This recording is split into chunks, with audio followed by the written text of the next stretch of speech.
Hi friends, welcome back to news kitchen. It's me Anisa. ഇന്നത്തെ recipe എന്ന് പറഞ്ഞാൽ restaurant സ്റ്റൈലാണ് ടേസ്റ്റി ആയിട്ടുള്ള ഒരു പനീർ ബട്ടർ മസാല റെസിപ്പിയാണ്. അപ്പോൾ വീഡിയോയിലേക്ക് കിടക്കാം. അപ്പോൾ ഇതിനായി ഞാനിവിടെ അല്പം ഫ്രോസൺ പനീർ എടുത്തിട്ടുണ്ട്. നിങ്ങൾക്ക് വേണമെങ്കിൽ ഫ്രഷ് പനീർ എടുക്കാം. ഇനി ഒരു സോസ് പാനിലേക്ക് അല്പം ബട്ടറും അതോടൊപ്പം തന്നെ അല്പം സൺഫ്ലവർ ഓയിലും കൂടി ചേർത്തെടുക്കാം. ഇനി കട്ട് ചെയ്ത് വെച്ചിട്ടുള്ള 2 വലിയ സവാള, ഒരു തക്കാളി, അല്പം ഇഞ്ചി വെളുത്തുള്ളിയും കൂടി അതിലേക്കൊന്ന് ചേർത്തെടുക്കാം. അല്പം ഉപ്പും കൂടി ചേർത്തിട്ട് ഒന്ന് വഴറ്റിയെടുക്കുക കേട്ടോ.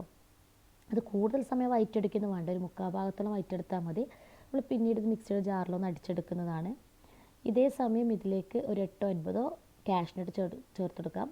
നമ്മൾ റോസ്റ്റഡ് കാഷ്നട്ട് അല്ലെങ്കിൽ സാൾട്ടഡ് കാഷ്നട്ട് എന്നല്ല, നോർമൽ വൈറ്റ് കാഷ്നട്ട് ചേർത്തെടുക്കാം. ഇപ്പോൾ കാഷ്നട്ട് നിങ്ങൾ അല്പം സമയം വെള്ളത്തിലോ അല്ലെങ്കിൽ ഇളം ചൂടുവെള്ളത്തിലോ ഇട്ട് വെച്ച് സോക്ക് ചെയ്തതിന് ശേഷം ചേർക്കുന്നതായിരിക്കും ഏറ്റവും നല്ലത്.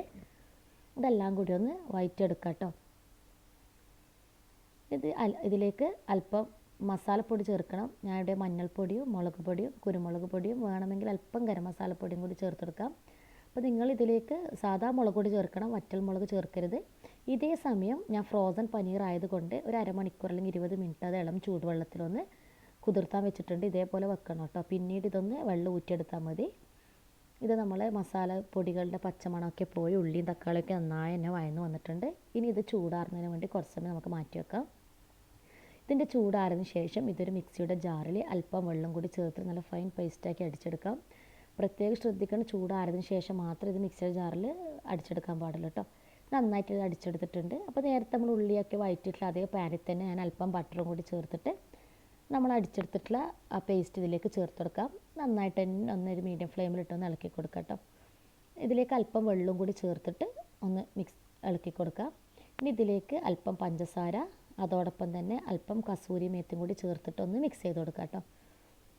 നമ്മൾ നേരത്തെ സോക്ക് ചെയ്ത് വെച്ചിട്ടുള്ള പനീർ ക്യൂബ്സ് ഒന്ന് വെള്ളമൊക്കെ ഊറ്റിയതിന് ശേഷം അല്പം മുളക് പൊടിയും മഞ്ഞൾപ്പൊടിയും കുരുമുളക് പൊടിയും വേണമെങ്കിൽ അല്പം യോഗേട്ടും കൂടി ചേർത്തിട്ട് എല്ലാം കൂടി നന്നായിട്ടൊന്ന് മിക്സ് ചെയ്തതിന് ശേഷം ഇതൊന്ന് ഷാലോ ഫ്രൈ ചെയ്തെടുക്കാം. നിങ്ങൾ ബട്ടർ ചിക്കനാണ് ചെയ്തെടുക്കുന്നുണ്ടെങ്കിൽ ഇതേ രീതി തന്നെയാണ് പനീറിൻ്റെ പകരം ചിക്കൻ ചേർത്താൽ മതി എന്നേ ഉള്ളൂ.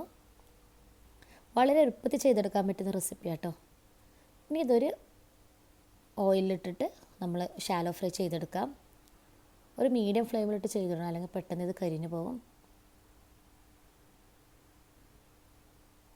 നന്നായിട്ട് ഇവിടെ ഫ്രൈ ആയി വന്നിട്ടുണ്ട്.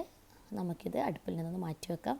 ഇപ്പോൾ നമ്മൾ നേരത്തെ തയ്യാറാക്കിയ ഗ്രേവിയില്ലേ, അതിലേക്ക് നമ്മൾ ഫ്രൈ ചെയ്തിട്ടുള്ള പനീറൊക്കെ ഒന്ന് ചേർത്തിട്ട് നന്നായിട്ട് തന്നെ എല്ലാം കൂടി നന്നായിട്ട് തന്നെ യോജിപ്പിച്ചെടുക്കാം കേട്ടോ.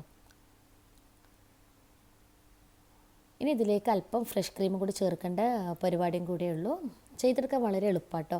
അപ്പോൾ ഫ്രഷ് ക്രീമാണ് ഇതിൻ്റെ ശരിക്കും പറഞ്ഞാൽ ടേസ്റ്റ് കൊടുക്കുന്നത്. പക്ഷേ നിങ്ങൾക്ക് ഫ്രഷ് ക്രീം ഇല്ലെങ്കിൽ, വേറെ ഓപ്ഷൻ ഇല്ലെങ്കിൽ നിങ്ങൾക്ക് വേണമെങ്കിൽ അല്പം പാല് ചേർക്കാം. അപ്പോൾ എപ്പോഴും പ്രിഫർ ചെയ്യുന്നത് ഫ്രഷ് ക്രീം തന്നെയാണ്. അതില്ലാന്ന് വിചാരിച്ചിട്ട് ആരും ചെയ്തെടുക്കണ്ടെന്ന് വെച്ചിട്ട് പറയുന്നതാണ് അല്പം പാല് ചേർത്തെടുക്കാം. ടേസ്റ്റ് നല്ല വ്യത്യാസം കേട്ടോ. ഫ്രഷ് ക്രീം ചേർക്കുന്നതിൻ്റെ പാല് ചേർക്കുന്നതിൻ്റെ ടേസ്റ്റ് വ്യത്യാസം തന്നെയാണ്. അപ്പോൾ ഫ്രഷ് ക്രീം കൂടി ചേർത്തെടുത്തിട്ട് എല്ലാം കൂടി നന്നായിട്ട് യോജിപ്പിച്ചെടുക്കാം. ഇനി അതിലേക്ക് അല്പം കട്ട് ചെയ്ത് വെച്ചിട്ടുള്ള മല്ലിയിലും കൂടി ചേർത്തിട്ട് ഒന്ന് മിക്സ് ചെയ്തിട്ട് നമുക്ക് ഫ്ലെയിമിൽ നിന്ന് മാറ്റി വെക്കാം. നല്ല ടേസ്റ്റാണ്, അതേപോലെ ചെയ്തെടുക്കാനും എളുപ്പമാണ് കേട്ടോ. അപ്പോൾ ഞാനിവിടെ ഇത് വൈറ്റ് ചപ്പാത്തിൻ്റെ കൂടിയാണ് സെർവ് ചെയ്തിട്ടുള്ളത്. ഇതിൻ്റെ റെസിപ്പി ഞാൻ മുന്നേ പോസ്റ്റ് ചെയ്തിട്ടുണ്ട് കേട്ടോ. വേണമെങ്കിൽ ലിങ്ക് ഡിസ്ക്രിപ്ഷനിൽ ഒന്ന് കൊടുക്കാം. Thank you for watching.